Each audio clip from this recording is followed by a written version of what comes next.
Good afternoon, morning, evening, or whatever time it is, wherever you are, and welcome to Torchcast Episode 8, everybody. We were on a bit of a hiatus, but we're back, and by us, I mean me and my potential co-host here, Kait Kirchner. Kait, go ahead and say hi. Hey guys, what's up? Alright, awesome. Intros aside. Just kidding. So, today we're talking about the midterm election here in Michigan, a little bit in California, because there's a very key point or topic that Kait wanted to bring up, and just the overall outlook on what all occurred during it.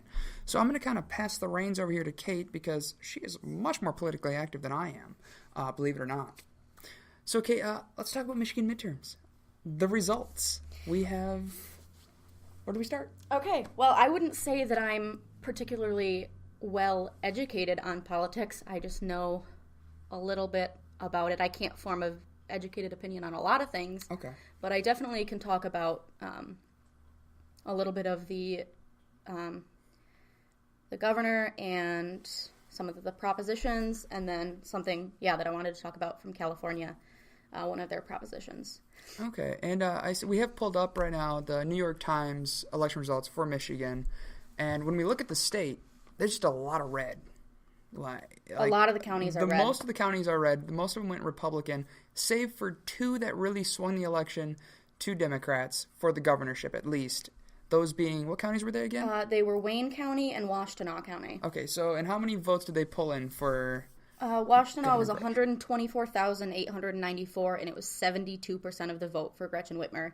And Wayne State was 460,587 votes with 70.3% for Gretchen. Okay. These two counties won the election for Gretchen. And that's crazy to see that just two counties, even though the majority of the state went Republican in support of Bill Schuette. Bill Schuette. What a guy. No one needs to know his name, it's fine. Most of them... Just two counties swung the entire election. That is insane to think about, but I feel like that's exactly what happened to Michigan in the 2016 presidential election. Yeah, it did. It was, oh God, I can't think of the counties off the top of my head, but it was Michigan was one of the swing states that decided president. Okay. And I know it's this part of over kind of by the thumb in mid-Michigan is really what got it. Like you said, Washtenaw and Wayne, but also... So really like Detroit, Metro Detroit Oakland, area. yeah. Definitely Flint. Genesee County is where Flint is. I'm from Genesee County. We have our fair share of Republicans, but a lot of people, especially since the Flint water crisis and Gretchen's stance on the Flint water crisis, I think really helped her pull out that win. Okay. Definitely, yeah, Saginaw, Genesee. It's this little line across the thumb area. All right. Fascinating. Over near the thumb. So we see Gretchen, whatever. Where do you, or what's your opinion on Gretchen winning the governorship? Let's see. Let's investigate some issues here. Personally, I'm a Democrat, and I usually vote a little more left. I'm more socially liberal and more economically conservative, but I actually voted for Abdul in the primaries. Okay. But I did vote for Gretchen in the final midterm election. But some of her stances I really agree with. I'm trying to pull them up right now so I can look on them and so I don't quote anything incorrectly. For sure. We don't want that. Oh, yeah. Do you remember her Fix the Damn Roads commercial? I don't. I mean, it certainly gets the point across. I mean, I could stand behind that. Yeah, she really... Michigan's a joke when it comes to roads. Everyone makes those jokes. Yeah, that's what she we're really best wants known for. to. I guess she really wants to fix that. I would certainly hope so. So, does it explain how she plans? Oh, well, there we go. My plan would. So, what is the plan to fix the roads? How does she plan on pursuing that? It just says, right now, on this is fix it and fix it right, upgrade Michigan's roads, bridges, and water systems. It doesn't specifically say, let me pull this up and see if this works. Okay, so we found the full plan. Infrastructure, this is a 9-page. Wow, they really got, right, okay, let's see. Time to find out if there's actually any true... So, she says that they cost average Michigan drivers more than $540 per year, but that doesn't go to fixing a single pothole. In Metro Detroit, the average motorist pays $865. So I wonder what the total cost is. Oh, it's probably a lot. Yeah, too bad I don't care enough to do the math. Yeah, folks. I don't want to do math either. But you can if you want to. I encourage you. She says, we're going to fix the roads the right way the first time with high-quality material and mix so we get the job done right. Okay. We don't have to settle for second-rate repairs and patch jobs. Which I really agree with, but I want to know how she's going to use tax dollars because I know... Because, I mean, that's really the thing. Like, everyone, you can talk big, say you're going to fix the roads, solve this issue, but when it comes down to it, it's where's that money going to come from? Exactly. It's got to come from somewhere. Well, I think what would be... With the passage of Prop 1, the legalization of recreational marijuana is going to increase tax revenue, I think, by at least, I want to say like $100 million? I'm not sure. Don't quote me on that. For sure. I would never quote myself either. And when it comes down to, because I feel like we're going to kind of jump around here a little bit, because you mentioned Proposal 1, the legalization of the recreational use of marijuana. Let me formulate this. What do you think of that? You know, because there's some pros and there can be some cons to anything. So, at first glance, you know, it seems like there are no cons, but you look deeper into it of, you know. Take your time. We're good. So, well, you think about that. Actually, I was talking with my dad, and, you know, we talked about how the tax is going to be opposed, the 10% excise tax on top of the 6% state income tax, or state sales tax, sorry. And, you know, we can't guarantee that all that tax money is going to go towards schools or roads or anything. Yeah. Because, as we know, politicians like to use money for things that don't matter. Oh, we know that all too well here at Ferris. Exactly. So, I want to believe that she's going to use that money to fix the roads and, you know, ensure clean, safe water for Flint, which is a really big deal. The Flint water crisis is still, you know, it's still a big deal. And it's sad because we don't hear anything about it. It's just old news. It got swept underneath the rug. Right. And she has actually a graphic in her infrastructure PDF that 71 Michigan water systems have higher lead levels than Flint. So it's not just about Flint, but Flint was the rallying cry. Yes. Flint was the one that got onto the world news kind of situation. That opened the eyes to people. Yes. Of what's going on. Yeah, and so I think bringing that attention towards Flint will start bringing attention for the other cities that have higher lead levels. Okay, for sure. So, wow. Okay, I actually have no idea where we just jumped off at. We went on a tangent about roads and weed. Roads and weed. What could you want more than that in the state of Michigan? See, I'm going to just kind of wrap up my thoughts on Proposal 1 because, you know, at first glance, I was completely in favor of it. Of course, I like to see it as a great way to bring in extra income. Right. But I can't obviously prove it, but my biggest potential concern is what's to stop people from pursuing other methods of obtaining it, not the legal way.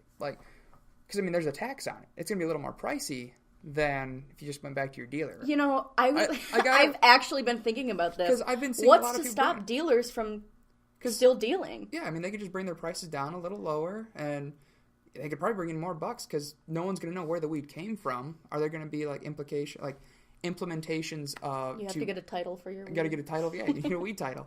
You got to carry around a little card saying where you got the weed. Is there any way to... How is that going to be regulated? Certify your dealer? Certify your dealer. I actually was just thinking about that. I was having a conversation with my mom about it. Okay.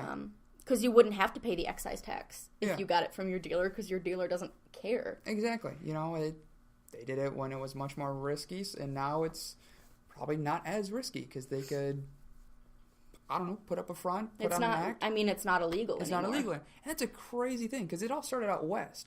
And you go through the plains, and all of a sudden up here in Michigan. Yeah, and Michigan's the first Midwestern state to legalize recreational marijuana. I honestly thought it was a bigger thing, on the national scale, but no, Michigan just... It's not. A lot of states in this midterm just voted for implementing medical marijuana. Some states still aren't doing that. Mm-hmm. And we've had medical marijuana for years. Yeah, and it's Colorado did it first. did California legalize? California's legalized. Oregon and Washington are legalized. So the Pacific states? Yeah, the Pacific Northwest. Are we the 5th? Or is there only 5? No. Let's actually look this up. We're going to look this up. We're going to look this up. We do our research here on the Torchcast, I assure you. Oh, it's a very high up... We have all the funding. So let's see here.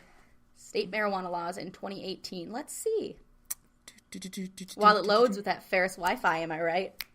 Everyone here at Ferris, we love it. Finger guns, too. Finger guns and So all. let's see. Okay, recreational is legal in Oh, wow. It's even on the East Coast. Alaska, California, Nevada, Colorado, Oregon, Washington. I think Vermont is. Maine, Vermont, yep, and Massachusetts. And Michigan. Wow. But you can see that, there are still a whole bunch of states. Texas, Wisconsin, Georgia, South and North Carolina. South. Yeah, most of the Central South. Pretty much basically below us until Florida is all no laws, except for Ohio, which has medical marijuana. Yeah. And you can see most of the, what would you call, I don't know if I would call this the Midwest. I think the Plains. The Plains. No, that's pretty accurate. Yeah. They don't have anything governing. Texas, I'm surprised, has no broad laws because Texas is huge. Yeah. Because, there's even things like, there's this, I'm completely digressing here, and I apologize. But there's something in the Texas Constitution where in an emergency situation, the state of Texas could vote, or the state government could vote, and split Texas from one state into 5 different states. It was the weirdest thing ever, and I should have definitely had more of those facts, but I had no idea I'd be talking about the 5 states of Texas. So maybe we'll see that in a future episode. That'll be a new episode. Probably not, but we'll see.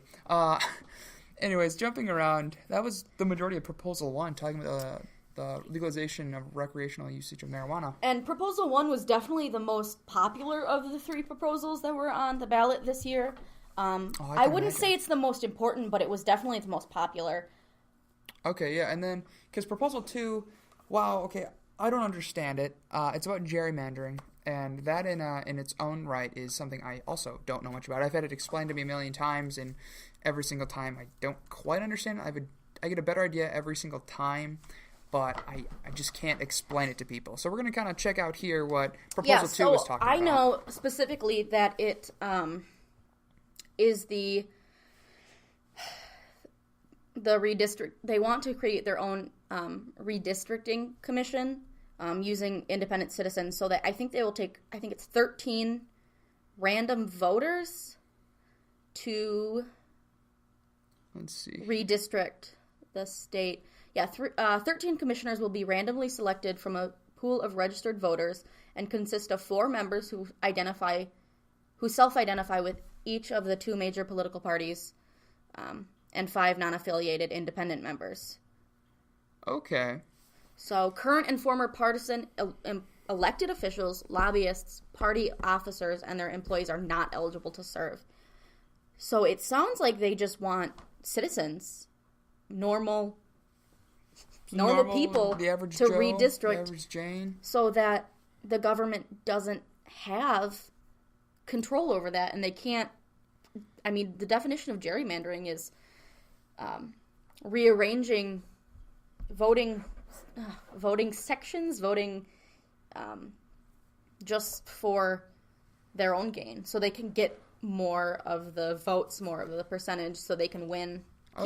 So it's putting the power back into the hands of the people, per se. We're getting back to that true root democracy in a sense of where the citizens are the ones that decide. So they're taking the power back from the government, and a lot of people opposed it because it was taking power away from the government, and they think it's the governor's job, and it's something they should do. Right, they don't want to deal with it, but I think it's really, really important that... For sure, if we're going to complain about things that the government does, then the best way to solve that is by giving us a little more responsibility in figuring out those solutions. Right, and I really appreciate that they're selecting from a pool of registered voters. I don't know if that means all of the registered voters in the state of Michigan, or if it's if they have to, apply under, because they want to. If they put me on the commission, I wouldn't know what to do. Yeah. I mean, in a way, it kind of reminds me of a jury. Yeah, exactly. Like, I wouldn't know what to do in a courtroom. I have jury duty later this month, and I don't know what that consists of. I don't know if I'll be, like, finalizing the process, but if I am, then it's like my voice has a say here in trying to determine the outcome to this. Yeah, exactly. And it's definitely interesting to look into that. And I kind of, like, it seems like Proposal 3 and Proposal 2 kind of go hand in hand. Because Proposal 3 is where you go to, like, let's say you're getting your license, and then you can register to vote there. Yeah, and you can register to vote on Election Day. Okay, and then... And they're authorizing no reason absentee voting. So I know I register I apply for absentee voting because I live here now. Yeah. And the address on my driver's license is my parents' house. So I always apply, and they always usually accept me, but now you can just apply for an absentee ballot and you don't have to give a reason. You don't have to explain why. If you don't want to get out of the house on voting day, that's fine. Sit in your house. Vote early, whatever. Okay. So, wow, it seems like this election, like, I feel like this kind of plays back. Everything that's kind of led up to this midterm here in 2018 kind of was due to the outcome of the 2016 presidential election. It almost seems like people just really want their voices heard because they didn't feel like they were necessarily heard in the 2016 election. Or am I just... Because I feel like I'm turning into I got my tinfoil hat on now. Turned into a conspiracy theorist. But, you know... conspiracy leaking? Oh, yes, it's coming out. But, you know, they just want to be heard. A lot of people felt like they got rolled over. That they got completely bulldozed by the big players in politics. Yeah, and I could definitely go into a whole tangent on disenfranchising voters and, you know, and all that stuff. And I don't want to... I don't want to make the podcast 48 years long.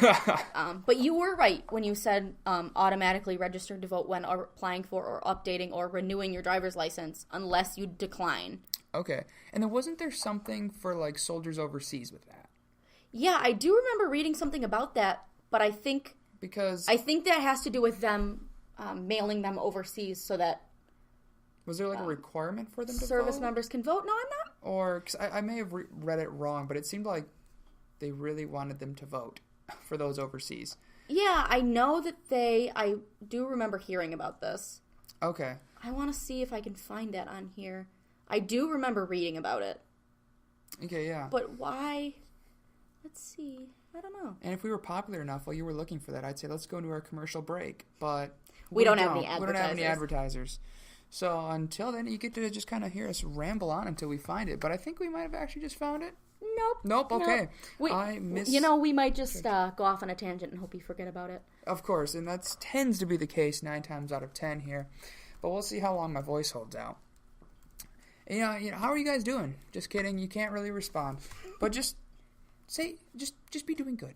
You know, just be doing good. Put on a smile. Enjoy the day. Enjoy the night. Whatever it is, wherever you are listening to this podcast. Torchcast, if you want to be clever. But we'd really appreciate it. We'd love to hear more feedback, too. You know, as you can tell, we have loads of ideas here of what content to put out. But we'd love to hear what you have to say and what you want to hear on here. Because, you know, that's exactly what Midterm showed us. You know, the people want to be heard. And your vote matters. Your vote matters. I've heard, I don't know where I found this, but I saw this on the internet. The internet. What a vast resource. Place of knowledge. But I think it might have been on Twitter. Someone said, you don't vote, but you buy a lottery ticket because you think you're going to win the Powerball. You buy that ticket just in case. Why don't you vote just in case? Yeah, Why don't you vote because your vote matters? It really, really does. I mean, it adds up. It does. And there have been elections decided by just a few votes, like the 2000 election or the 2001 election. Al Gore. Bush Al Gore with Florida. Florida, I do remember that. Wonky situation. That was every intense. vote mattered in that one. Every single vote, yeah. And I mean, even was the 2008 election close? Or no? I was 10 years old. I don't know. You're right. I was in 5th grade myself. Who knows? I was more politically active in middle school than I am now. That's saying something. But our tangent aside, let's dive into this California. Well, let's dive into. I want to dive into in the United States. Yes, general. Of course. All right, we'll jump into California soon enough. That's always it's like the internet. California is the physical entity. Well, is the internet physical? No, it's not. California is the tangible internet. It's just an entity. It's just an entity. It's California. So I don't know why that happened. I know that the Democrats took power of the House. Yes. This election, we have 225 seats to the Republicans 197. That's only a 5% lead, right? Yeah, 51.7 over 45.3. Yeah, but only 40 or 422 out of the 435 seats have been declared. I'm assuming that means some precincts are still not reporting across the country. I can't really guarantee that. I don't know anything about politics other than... Well, more than me, so who knows what I'd have to say. A decent amount. But the Republicans still hold control of the Senate. So 97 of the 100 seats have been declared. 51 of them belong to Republicans. 44 belong to Democrats. And 2% is other parties. I don't know what they mean by other parties, but... Just probably like libertarians and... Yeah, Greens, Party. All them. So, okay. And now, like, what does that mean for the administration of our country with Democrats holding the House? So, oh, God. I was just reading about this. I know that since we are holding the House, let's see. As we look into this, they expanded their majority. Republicans expanded their majority in the Senate.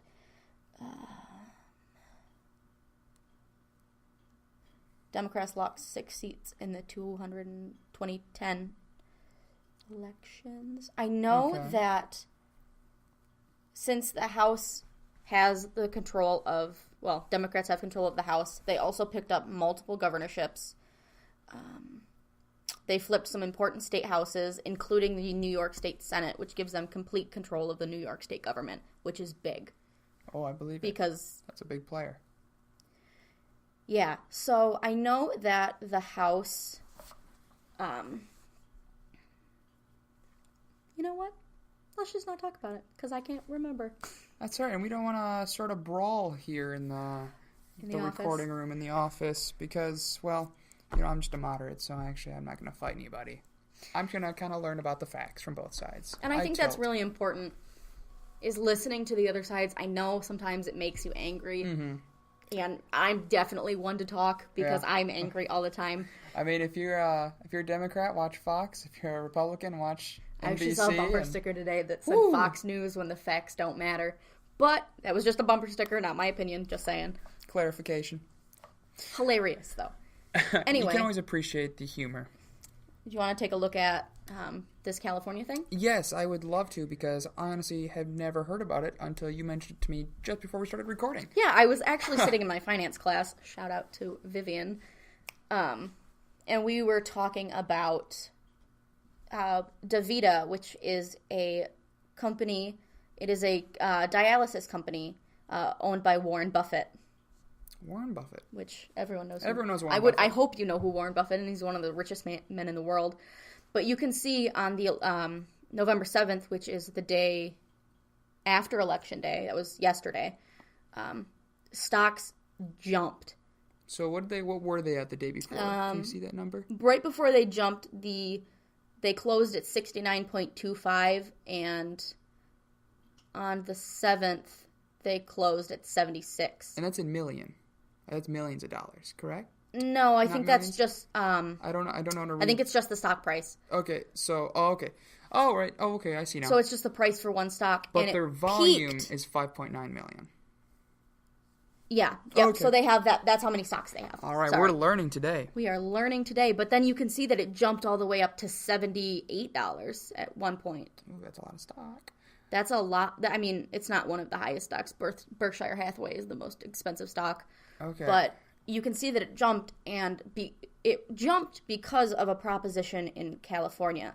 So there was a prop on the California ballot that regulates the amount outpatient kidney dialysis clinics can charge for dialysis treatment.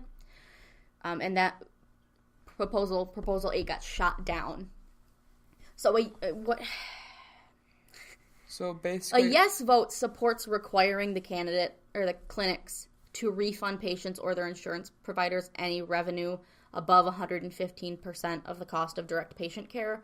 So basically, they're trying to limit the amount that companies can charge for dialysis treatment, which is really... Dialysis is not fun, and it's a really major process, and it's... Well, I don't know if it's a major process. I'm not on dialysis. Yeah, neither am I. But I know that it's important for a lot of people with, kidney failure and all that. But because it didn't pass, these companies can charge as much as they want. Right. They can charge as much as they want for dialysis treatment, which would put me on a tangent about healthcare, and I don't want to get on a tangent about healthcare tonight. When did healthcare become a business rather than a service? But since when is healthcare a privilege, not a right? Anyway. Whew. It got shot down in California, which I'm surprised because California is quite blue. Yeah, very blue. Well, I feel like a lot of people in California are pretty blue today. Yeah. And over the course of the week. Especially about that, yeah. So, I really thought that was kind of shitty, to be honest. Yeah. But, it's the reason that DaVita stock, and I'm sure the other clinics did too, but their stock shot up because they can continue to keep charging